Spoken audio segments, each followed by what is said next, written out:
Welcome to YoYo TV. Telangana రాష్ట్రంలో ప్రతిష్టాత్మకంగా నిర్మించిన ఆలయాలు అనేకం ఉన్నాయి. వీటిలో కొన్నింటి గురించి మన రోజువారీ జీవితంలో వింటూనే ఉంటాం. ఇంకొన్ని ఆలయాల చరిత్రలు మాత్రం ఆ గ్రామానికి లేదా జిల్లాకు మాత్రమే పరిమితమై ఉంటాయి. అలాంటి వాటిల్లో సిరసనగండ్ల దేవాలయం ఒకటి. ఈ ఆలయం గురించి తెలిసిన వారు చాలా అరుదుగా ఉంటారు. ఎందుకంటే ఈ ఆలయానికి సంబంధించిన విషయాలు ఆ ఊరు వరకు మాత్రం పరిమితమైంది. అయితే ఈ ఆలయాన్ని అపర భద్రాదిగా అక్కడి వారు పిలుస్తుంటారు. ఈ సిరసనగండ్ల ఆలయం ఎక్కడుంది, దీనికి అపర భద్రాదిగా పేరు ఎలా వచ్చింది వంటి విషయాలను ఇప్పుడు తెలుసుకుందాం. రావణుడు అపహరించిన సీతమ్మను అన్వేషిస్తూ రామలక్ష్మణులు అనేక ప్రాంతాల్లో సంచరించారు. అలా దశరథనందుడు శ్రీరామచంద్రుడు నడయాడిన నేల సిరసనగండ్ల. సీతాదేవిని అన్వేషిస్తూ సౌమిత్రితో కలిసి ఈ ప్రాంతంలో రామచంద్రుడు సేదతీరిన ప్రాంగణం. రఘురాముని కాలి అడుగులతో మహిమాన్విత క్షేత్రంగా విరాజిల్లుతూ భక్తుల పాలిట కొంగు బంగారంగా దేదీప్యమానంగా వెలుగుతూ అపర భద్రాద్రిగా సిరసనగండ్ల దేవాలయం పేరుగాంచింది.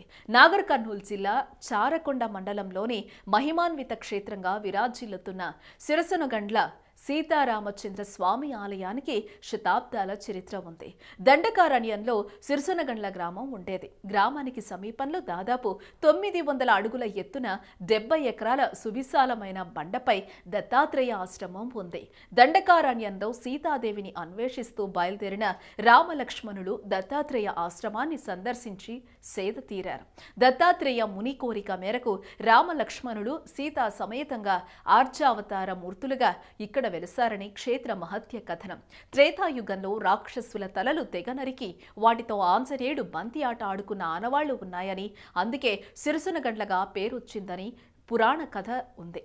శిరస్సు అంటే తలలు, గండ్లు అంటే రాళ్ల మధ్య నీళ్లు ఉండే ప్రదేశం. భూమికి ఎత్తైన ప్రదేశంలో రాళ్ల మధ్య నీళ్లు ఉన్నందున సిరసనగండ్ల పేరు వచ్చిందని కథనం. 900 ఏండ్ల కిందట చరికొండ సీమలో భాగంగా పద్మానాయకులు దీన్ని అభివృద్ధి పరిచారని చరికొండ ధర్మన్న తన చిత్ర భారతంలో పేర్కొన్నారని చరిత్రకారులు చెప్తున్నారు. ఈ ఆలయం 14వ శతాబ్దిలో నిర్మితమైనట్లు అక్కడ ఉన్న శిలాశాసనాల వల్ల తెలుస్తోంది.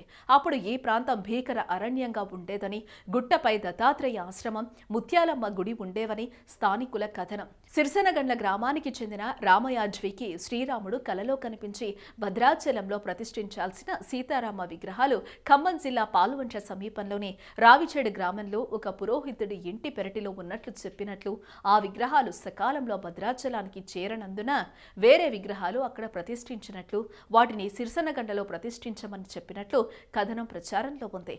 కలలో శ్రీరాముడు చెప్పిన విధంగా పాల్వంచ సమీపంలోని విగ్రహాలు తీసుకుని వచ్చి కోడికూత, రోకలి మోత వినిపించని సిరసనగండ్ల గుట్టపై ప్రతిష్ఠించినట్లు, గుట్టపై కోనేరు కూడా నిర్మించినట్లు తెలుస్తోంది. ఏటా ఇక్కడ చైత్ర శుద్ధ పాడ్యమి నుంచి నవమి వరకు బ్రహ్మోత్సవాలు నిర్వహిస్తారు. అపర భద్రాద్రిగా పేరున్న సిరసనగండ్ల శ్రీరామ క్షేత్రంలో సంవత్సరం పొడవునా ఉత్సవాలు జరుగుతుంటాయి. ఉగాది నుంచి శ్రీరామనవమి వరకు వసంత నవరాత్రోత్సవాలు, అష్టమి నుంచి పౌర్ణమి వరకు బ్రహ్మోత్సవాలు, ధ్వజారోహణ, ఎదురుకోళ్లు, కళ్యాణోత్సవం, గరుడ సేవ, హనుమాన్ సేవ, పెద్దరథం, చక్రతీర్థం వంటి కార్యక్రమాలు కన్నుల పండువగా సాగుతాయి. ఈశ్వరుడు క్షేత్ర పాలకుడిగా విరాజిల్లుతున్న సిరసనగండ్ల శ్రీరామ క్షేత్రంలో పలు ఉప ఆలయాలు ఉన్నాయి. ఆంజనేయ మందిరం, నాగ సన్నిధి, ముక్కిడి పోచమ్మ ఆలయం, మైసమ్మ మందిరం, నవగ్రహ మండపాలు ఉన్నాయి. ఒకప్పుడు ఆశ్రమంగా విరాజిల్లిన శ్రీరామ క్షేత్రంలో దత్తాత్రేయ మందిరానికి ఎదురుగా రామకోటి స్థూపం ఉంది. రామ భక్తులు నియమనిష్టలతో శ్రీరామ నామాన్ని పుస్తకాల్లో రాసి స్వామివారికి సమర్పిస్తారు. ఈ పుస్తకాలను స్తూప అంతర్భాగంలో నిక్షిప్తం చేస్తారు. దత్తాత్రేయ మందిరానికి కుడివైపున సీతారాముల కళ్యాణోత్సవాన్ని నిర్వహించే కళ్యాణ మండపం ఉంది. రామాలయానికి చేరువలో రామలింగేశ్వర స్వామి సన్నిధి ఉంది.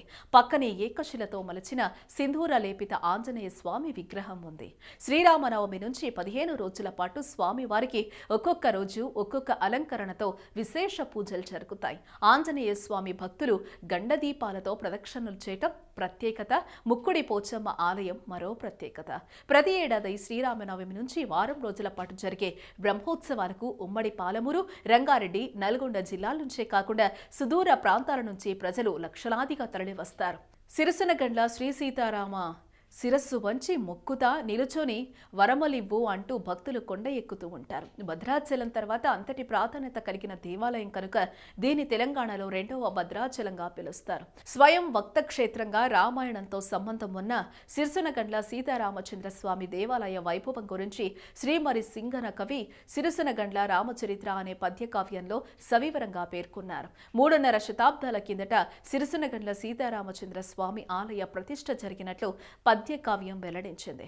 ప్రకృతి సిగలో ఎటు చూసిన ఆహ్లాదకరమైన వాతావరణంలో సువిశాలమైన బండపై పుణ్యక్షేత్రంగా విస్తరించింది. ఏక ప్రాకారంతో నిర్మితమైన శ్రీ సీతారామాలయం 6 స్తంభాలతో అలరారుతోంది.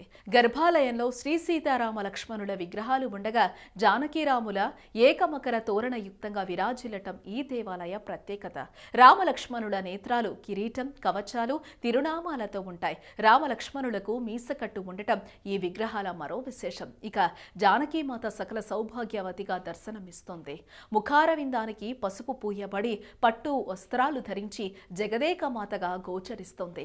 ఇక్కడ రాచకొండ పద్మనాయకులు వేయించిన శిలా శాసనాలు 4 పర్షియన్ భాషల్లో శాసనాలు ఉన్నాయి. ఇక్కడ ఆది మానవుల శిలాయుగం నాటి ఆనవాళ్లున్నాయి. ఈ దేవాలయాన్ని దర్శించుకుంటే భక్తుల కోరికలు తీరుతాయని భక్తులు విశ్వసిస్తూ ఉంటారు.